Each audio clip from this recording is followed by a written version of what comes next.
Alright everyone, welcome back to another Star Wars Galaxy of Heroes video with Fat Phil, and I did a video of, I don't know when it was, where I talked about why, nobody has Rey. And we're going to do the same thing, but look at Lord Vader, or as everyone loves to call him, Lord Failure, right? So yeah, we're going to talk about Lord Vader. I'm going to give you guys my impressions on why I think a lot of players actually don't have Lord Vader. So make sure you guys like and subscribe, comment down below, let me know your thoughts. Let me know if there's other characters you guys want me to do like this, where I kind of deep dive why I think players either do or don't have them. So yeah, let's get into it. All right, so let's look at Lord Failure here, right? So if you guys can't tell, I really don't believe the hype on Lord Failure. I am going to show you some data points, but there is some stuff. We'll start kind of with the biggest data point, right? Because there is something to say for him kind of being the least common galactic legend, right? So, or I should say one of the less common galactic legends. So let me flip on over here to StarWarsGalaxyFears.gg. So when we scroll down here, right, we're going to scroll down a little bit and we're going to find our first galactic legend, which I think is down here a little bit. Here's Supreme Leader Kylo Ren. 147,000 Supreme Leader Kylo Rens in the game, 143,000 Sith Eternals, 141,000 Jedi Master Lukes. We've got 120,000 Jedi Master Kenobis, right? So there's your top four, right? Supreme Leader Kylo Ren, Sith Eternal, Luke, Kenobi. Those are the four most common galactic legends. And then we actually have to scroll down a little bit until we're at the 74,000, almost 75,000 for Rey. And then, let's keep going a little bit. We get into the 56,000 range for Lord Vader. And then we don't have to scroll that much further. And when we get into the, where's it at? Come on, I know he's down here somewhere. We get into the 34,000 range, we get to Jabba. So why am I showing these data points? What is that? Why am I showing that? So Lord Vader, while he's not the least common galactic legend, he's been in the game significantly longer than Jabba the Hutt, and there's not really that many, in the scheme of you look at how many Lord Vaders there are, right? There are 56,000 Lord Vaders. There's over double the amount of Jedi Master Kenobis, and they're only a few months apart, right? So why is that, right? We're gonna dive into this a little bit. So let's go back to the game here. So the first thing, yeah, Jedi Master Kenobi has the high ground. No, he was actually released first. So way back when these galactic legends used to get released in sets, right? Rey and Kylo were released on literally the same day, and the same thing with Sith Eternal and Jedi Master Luke. They were released on the same day. Jedi Master Kenobi and Lord Vader were not. There was a couple months in between the two galactic legends, and so what happened was they told everybody Jedi Master Kenobi's coming.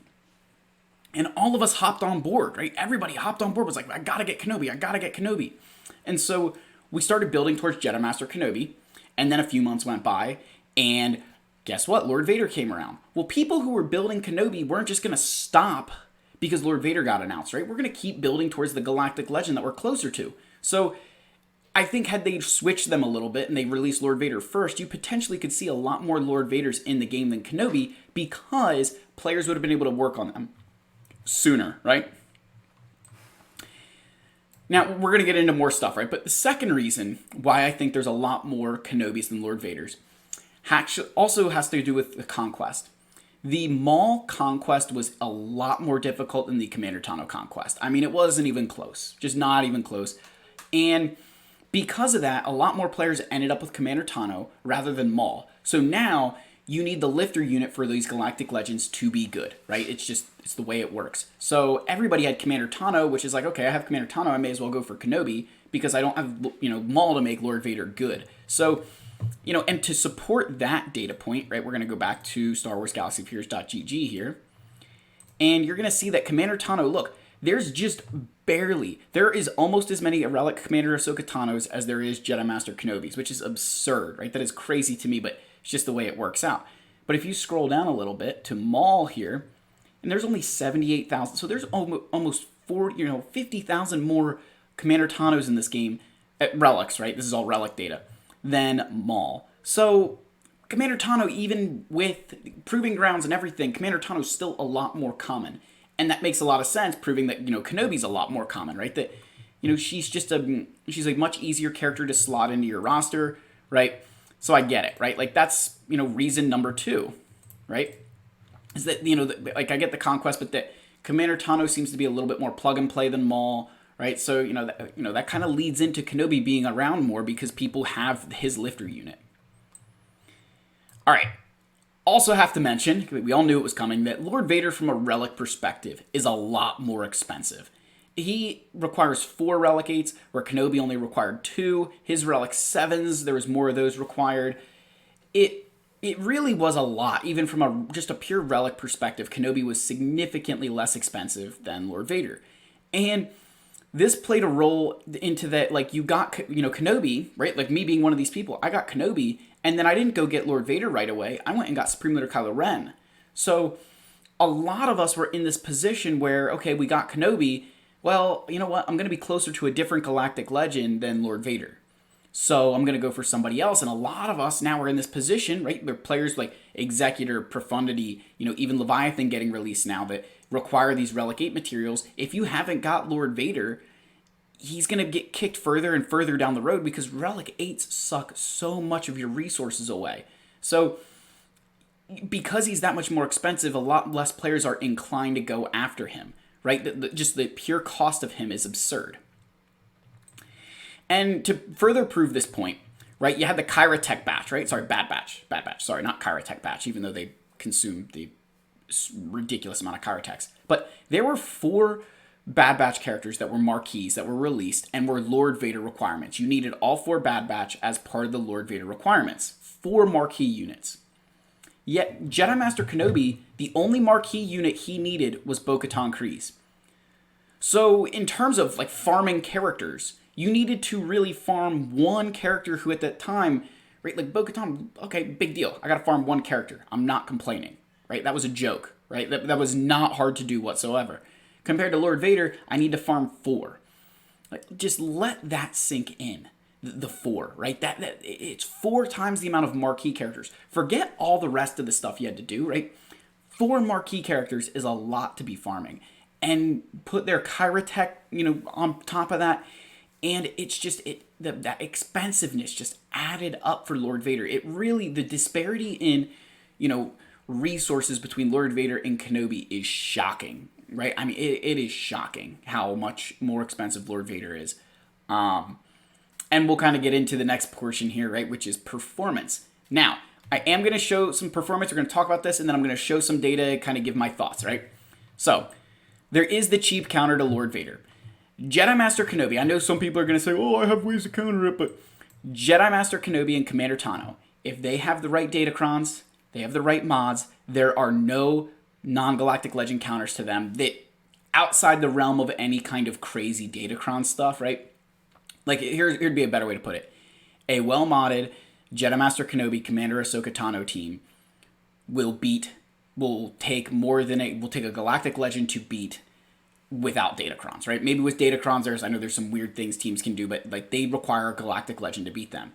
And even at that point, Sith Eternal will not beat them outright. You need to have your armor and Wat Tambor and other characters with Sith Eternal to be able to beat them.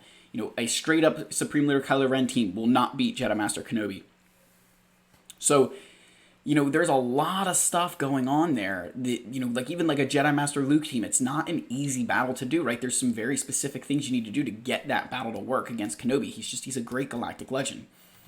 And with Lord Vader, right? Like, same thing, like Sith Eternal, Kylo, that you need to tweak some teams there, but there are some cheap non-galactic legend counters. And the first one here, your Fennec, this is the one that's the most popular, right? Fennec Bounty Hunters. And Beskar Mando here is for when Lord Vader has Maul. If you don't have Maul in that Lord Vader team, I don't need to have Beskar Mando here. So it's kind of one of those things where, like, without Maul, it's even easier. But it's a cheap counter, right? This is a non-galactic legend counter to the most expensive character in the game right now. And that's crazy to me. It really, really is crazy to me how you can just completely stomp Lord Vader with this team. Another team and Zareth Prevails, if you guys haven't heard of him before, he's got a really good channel, he's a great GAC player, and he shows how this team here, now his item is obviously relic, and he does some things with modding to make sure that the turn order is correct, but that this team here is capable of beating Lord Vader even with this protection of Datacron that we have right now. And that has to do with Iden being able to cleanse everything, Watt giving turn meter initially, like this team can beat Lord Vader. But the point I'm trying to make here is that there's some cheap counters to Lord Vader that just aren't there for Kenobi, right? That there's not those kind of counters for Kenobi as there are Lord Vader, and I think a lot of players get disingenuous and call him Lord Failure, right? Because I get it, like there are some very cheap counters. Offensively, he's definitely, he's a slower character to ramp, very, very reliant on relic levels, I would say. A lot more reliant than other Galactic Legends on relic levels. I think, at Relic 7, mine is definitely... There's a big difference between a Relic 7 Lord Vader and Relic 8, and an even bigger difference between a Relic 8 Lord Vader and Relic 9. It really... He's one of those GLs where relic levels turn him into just a completely different unit. Compared, not that the rest of them don't get better, but Lord Vader, I think, significantly takes some huge steps upward. But I do want to show some data here, right? Because, like, Lord Failure gets a lot of hate, and I don't know that all of it is warranted. So let's go back to Star Wars Galaxy of Heroes.gg for a second. So we got to pull it up here, and we're going to go to Grand Arena. So look, if you go to the GAC counters tab, right, you type in 5v5 here, and you can look at the win percentages, right? Like, how often are these teams, getting holds, right? Like, what's the win percentage against Lord Vader? 54%. So what we want to do, though, I'm going to show you guys this top GAC squads, right? So we're going to go to win percentage, right, for defense, right? So look, Lord Vader has a hold percentage of 54% this current season, right? GAC Season 40 has a 54% hold chance. That's the best hold chance in the game right now, right? Followed by Jabba at 51. Then this Lord Vader team, a separate one at 50%, followed by Jabba, followed again by another Lord Vader team. Now, Lord Vader does have his Datacron. Let's make that known. He does have his protection up Datacron, and that is skewing these numbers. So let's go back to 3v3. 3v3, well, this Lord Vader team is coming in at third, right, with 41%. There are 3 different teams of Rey Ben in this top little circle here, right, for Galactic Legends.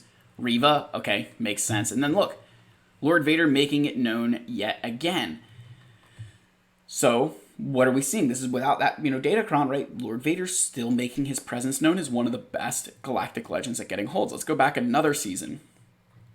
And you have the 2 Rey teams, which makes sense, because Rey is going to skew numbers. The reason Rey is skewing numbers for GAC is because Ben Solo has GAC Omicrons.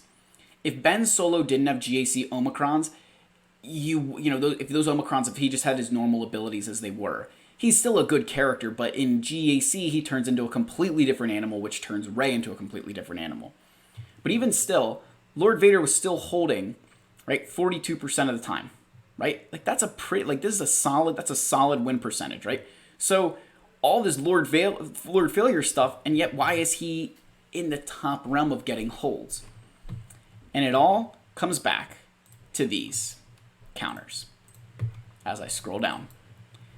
Yes, Lord Vader can be countered by these things, but the amount of times that players try this and fail, right? And I mean, fail hard, and then they have to clean up with either another Galactic Legend, or maybe they use another, like, you got to use 2 teams to beat him. It just doesn't make sense, right? Like, you're losing points that way. So when I'm, when you're talking about Lord Vader, put a little bit of respect there. I'm not saying that I think that he is the best Galactic Legend, but he is, in my opinion, all around top 3. I still hold to that. I think Jabba, Jedi Master Kenobi, and Lord Vader are in that realm of their own. Because outside of GAC, Rey doesn't do nearly as well because Ben Solo's Omicrons aren't active, right? Whereas, Lord Vader is not reliant on Omicrons in GAC. So, I don't know, guys. That's just kind of my take on why I think as many players don't have Lord Vader, right? He's very expensive. He didn't come out first, right? Like Kenobi, like this next Galactic Legend that comes out, right? We have Jabba in the game right now. This next Galactic Legend that would come out, not as many players are going to get them because everybody's already working on Jabba. That, like, your tip of the spear players are always going to get that next GL. But somebody like myself, I might have to take a look at that Galactic Legend and figure out, should I go for Rey or should I get them next, right? Like, that's kind of the situation. So I think that played a role in not as many players getting Lord Vader. Obviously, he had a much harder conquest unit. He's way more expensive, right? I even think like from not just for Kyrotech perspective, but even like the marquee units, right? The farming you have to do for Lord Vader is significantly more than what you needed to be done for Kenobi. Even with Kenobi needing Wat Tambor and Negotiator, I still think he's a lot easier than Lord Vader. And then finally, I think the main reason everybody hates him is that he's got cheap counters, right? There's some very cheap counters to kill him, and I think that just plays a big factor in players kind of crapping on Lord Vader or Lord Failure. So, yeah, guys, let me know your thoughts. Like and subscribe. Leave those comments, and I'll see you all in the next video. Cheers.